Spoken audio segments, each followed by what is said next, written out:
Il y a une espèce de mythe qui dit que quand tu es illuminé, ben tu deviens une espèce de grand sage, qui ne s'énerve plus jamais, qui a plus jamais de problème et cetera et cetera. C'est totalement faux. L'illumination, c'est une espèce de switch mental où tu sais enfin qui tu es. Tu reconnais que ton identité primaire,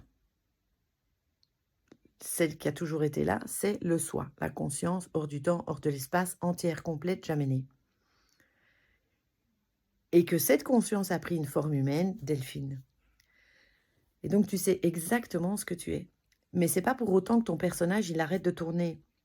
C'est pas, il y en a même qui disent comme Gary Renard, hein, c'est un auteur que j'adore et un bonhomme assez, enfin qui a beaucoup d'humour, très très sympa. J'ai suivi, j'ai fait partie de son groupe pendant quelques mois et Gary Renard, il a une théorie, selon laquelle, quand tu es illuminé, tu meurs.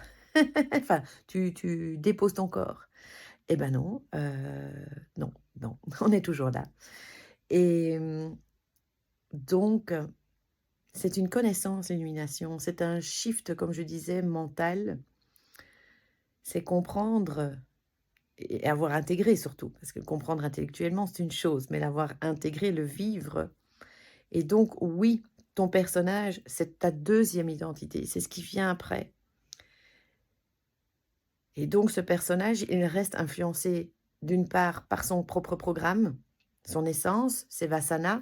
Il a été programmé d'une certaine manière. Delphine, elle aime pas les choux de Bruxelles. Delphine, elle aime pas une maison sale. Delphine, elle aime pas être en retard et cetera et cetera et il y a en plus les gunas, qui sont les 3 énergies universelles qui se retrouvent partout et qui nous influencent à tout moment. Ce sont ces énergies précisément qui font qu'un jour tu es bien, un jour tu es énervé, un jour tu te sens hyper connecté, un jour tu te sens, avoir la pêche, et cetera et donc ça influence constamment le personnage. Bien entendu qu'il y a un gros détachement qui s'opère entre notamment, beh, les catastrophes mondiales et cetera. Parce que nous savons que nous sommes dans un jeu, qu'on n'est pas ça et que nous sommes littéralement immortels. Mais ça n'empêchera jamais de, parfois encore, s'énerver, râler et cetera. La grosse différence, et ça c'était vraiment un passage énorme, c'est que ça s'accroche plus, ça glisse.